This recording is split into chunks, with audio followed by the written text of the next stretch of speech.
はじめまして。底抜けに明るくムードメーカーなメーカ姫です。お初にお目にかかります。そんな姫をクールに抑えるツッコミ役のメーカみことです。ねえねえ、今日は私たち初めてのホイヨン実況だよ。どこの国でやるの？てかこのモッド何？ふふ、今日やっていくモッドはレッドフラットの中国にコンテンツを追加するサブモッドチーチャオユイダーバージャオをやっていくよ。赤潮だ。そして見てわかる通り中国発のモッドだね。赤潮は多分レッドフラットの中国語でしょ。そのなんとか場所って何のことなの？ユイダーバージャオは中国の古典的な詩的表現だね。芭蕉の葉に雨粒が当たる音から生まれる孤独、郷愁、物思いなんかを象徴する言葉らしいよ。姫とは正反対の言葉だね。へえ。ちょっとそれどういうこと？ふふ、冗談はこれくらいにして早速始めようかと行きたいところだけど、もしかしたら視聴者の中にはレッドフラットの世界がどんなのかがわからない人もいるかもしれない。私もわからない。じゃあまずはこの世界の解説からしていこうか。解説よろしく。1905年5月27日、日露戦争の最中に起きた対馬沖海戦はこの世界では日本の敗北に終わった。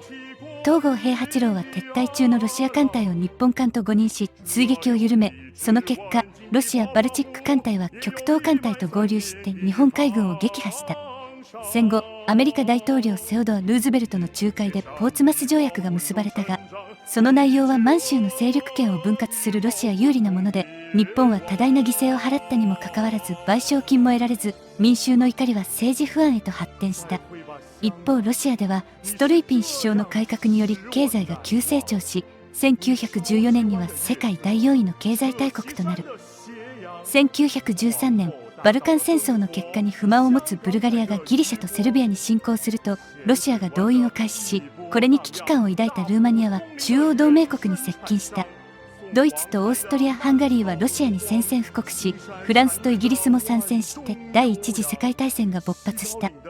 戦争は4年に及ぶ塹壕戦となったが、1917年にフランスで軍の反乱と大規模な反戦ストライキが発生し、フランス政府は崩壊して戦争から離脱した。1918年にはオーストリアでフランツ・フェルディナント大公が帝国改革を行い、オーストリア合衆国を構想したが、これに反発したハンガリーが独立を宣言し、帝国は瓦解を始めた。同年ドイツではルーデンドルフ将軍による非常事態宣言と徴兵強化が引き金となり革命が勃発する。ロシアでも皇帝アレクセイの死とストルイピン暗殺により政情が崩壊し、革命派がロシア共和国を樹立したが、コルチャーク提督の反乱によって内戦へ突入した。こうして第一次世界大戦はアメリカが参戦しないまま明確な勝者のいない状態で1918年に終結した。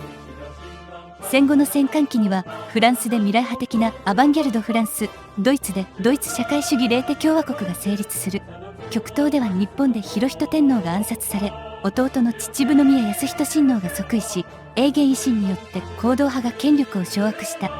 新体制の日本は拡張路線を強め、円釈山率いる北洋政府に宣戦布告し、中国への侵攻を開始した。という流れだね。説明なっか。っていうか、ほとんど中国に関する説明がなかったけど、一体中国は何をしていたの？すっかり中国についての説明を忘れていた。でもまあ、この頃の中国は内部でぐっちゃぐちゃだったし、世界を動かすようなでかい動きはなかったね。それでも今回モッド的に中国でプレイするの確定だし、一応どんなのか知りたいな。仕方ないな。空先生。はい、春の空です。桜だ。どうしました？レッドフラット世界の中国の歴史も教えてほしいな。お任せあれ。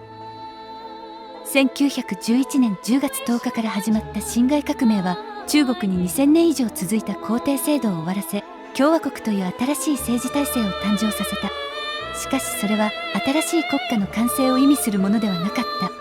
孫文や宋教仁、高校らが率いた同盟会は満州族支配を打倒し、西欧型の立憲民主共和国を築くという理想を掲げて放棄したが、革命派は軍事力に乏しく、清朝最強の武装勢力である北洋軍を率いる遠征外の存在に大きく左右されていた。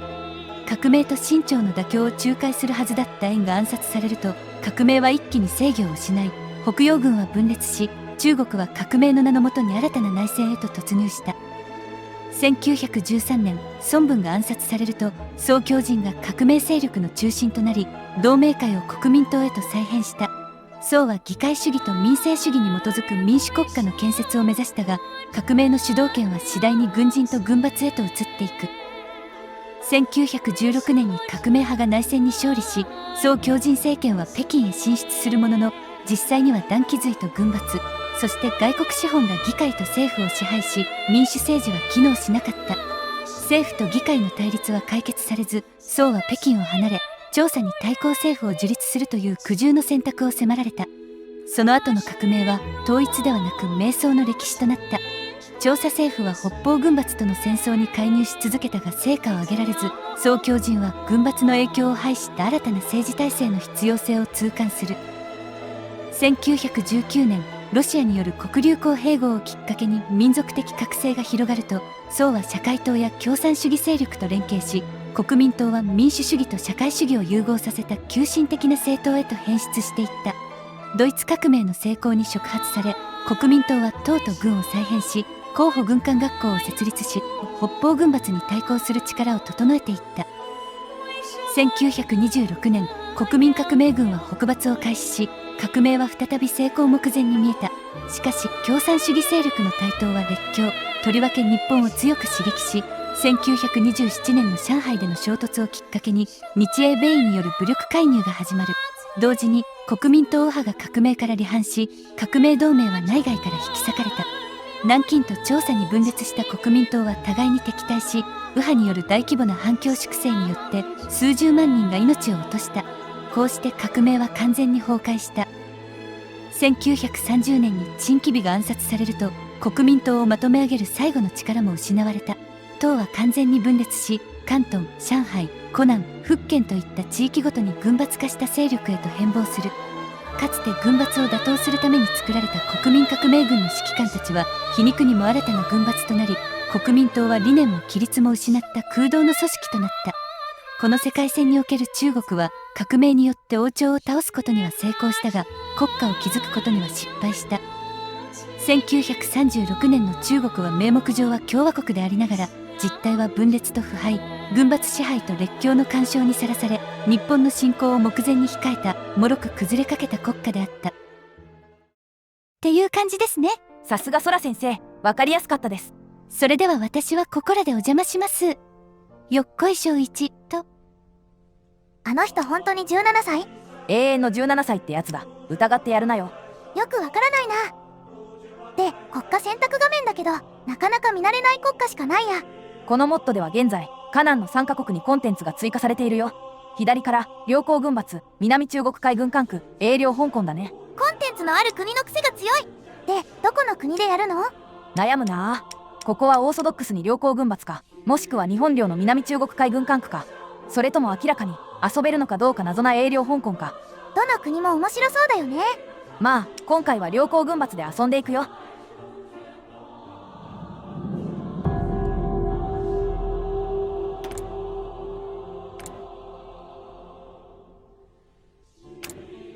というわけで早速始まったよ。開始と同時にこのモッドの設定についてが説明されるね。ねえねえ、ここのボタンを押すとドラが鳴るよ。すごく作り込まれているね。ちょっとうるさいって。レンダー。もし暗景機技と降下降機技が共に成功していたら、もし暗殺されたのが宋教ではなく孫文だったら、もし燕雀山率いる新水軍が中央政権を掌握していたら、みたいなことが書かれているね。他にもモッド制作ができる人を募集しているみたいだよ。中国に自信あり兄貴がいたら参加してみるのもいいかもね。現状の世界情勢についてが来た。まあさっきソラ先生が説明してくれた通りだね。それじゃあ早速両江軍閥の詳細について見ていこうと言いたいところだけど、動画時間を見てくれ。もう9分になるね。もしかして。そうだね。このままこの国の詳細を見てゲームを開始すると、おそらく動画の尺が30分ルートに行ってしまうので、今回はレッドフラットの全史を解説したところで、続きはまた次回にしようと思うよ。今回の動画で実際のゲーム実況を見たかった人には大変申し訳ない。ちなみにミコトが土下座している様子はぜひサブチャンネルをご覧ください。サブチャンネルとかないから。てかさすがにそこまでしないし。というわけで今回の動画はここまで。次回も乞うご期待。それじゃあバイバイ。